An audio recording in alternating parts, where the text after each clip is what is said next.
আমি ওদের শাস্তি দ্বারা আঘাত করলাম, কিন্তু ওরা ওদের রবের প্রতি নত হলো না এবং কাতর হয়ে প্রার্থনাও করল না। যখন আমি ওদের জন্য কঠিন শাস্তির দুয়ার খুলে দিই, তখনই ওরা এতে হতাশ হয়ে পড়ে।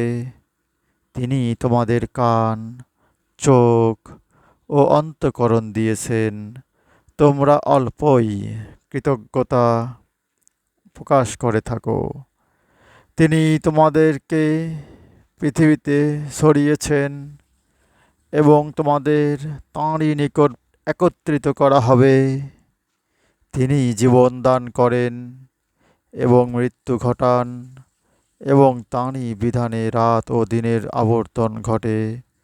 তবুও কি তোমরা বুঝবে না? এতদ সত্ত্বেও ওরা ওদের পূর্ববর্তীগণের মতো বলে। ওরা বলে, আমাদের মৃত্যু ঘটলে ও মাটি ও অস্থিতে পরিণত হলেও কি আমরা পুনরুত্থিত হব? অতীতে আমাদেরকে এবং আমাদের পূর্বপুরুষদেরও এ ওয়াদা দেওয়া হয়েছে। এ তো সেকালের উপকথা বই, কিছুই নয়।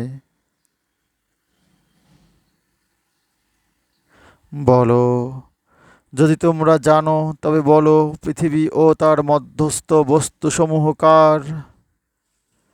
ওরা বলবে, আল্লাহর। বলো, তবুও কি তোমরা চিন্তা করবে না? বলো, কে সপ্তাকাশ ও মহা আরশের অধিপতি? এতে ওরা বলবে, আল্লাহ। বলো, তবু কি তোমরা সাবধান হবে না?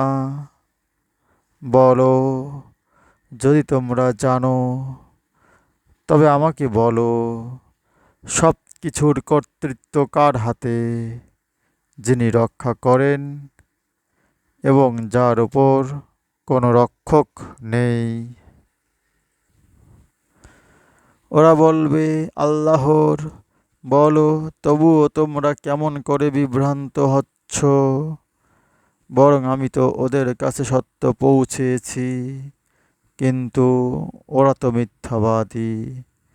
আল্লাহ কোনো সন্তান গ্রহণ করেননি এবং তাঁর সাথে কোনো উপাস্য নেই।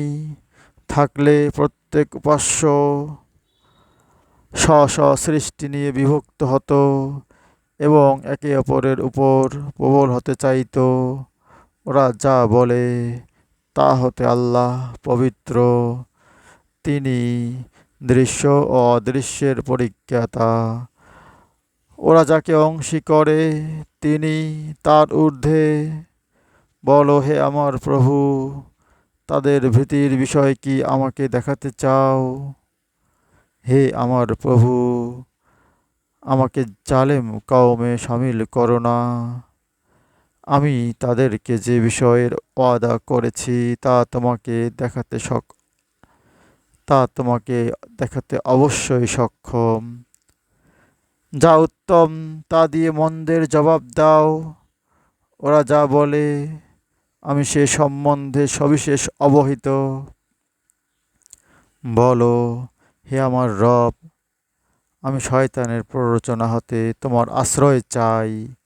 বলো, হে আমার রব, আমি ওদের উপস্থিতি হতে তোমার আশ্রয় প্রার্থনা করি।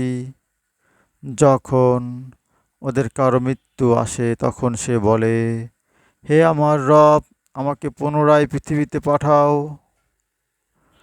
যাতে আমি সৎ কাজ করতে পারি যা আমি পূর্বে করিনি।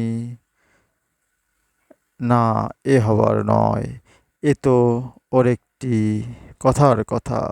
ওদের সম্মুখে পুনরুত্থান দিন পর্যন্ত পর্দা থাকবে, এবং যেদিন সিংহায় ফুঁক দেওয়া হবে সেদিন তাদের মধ্যে আত্মীয়তা থাকবে না এবং পরস্পরের খোঁজ খবর নেবে না। সূরা মুমিনুন আয়াত ৭৬ থেকে ১০১। হে আল্লাহ পাক আমাদের কোরআন বোঝার তৌফিক দান করুন। আমিন।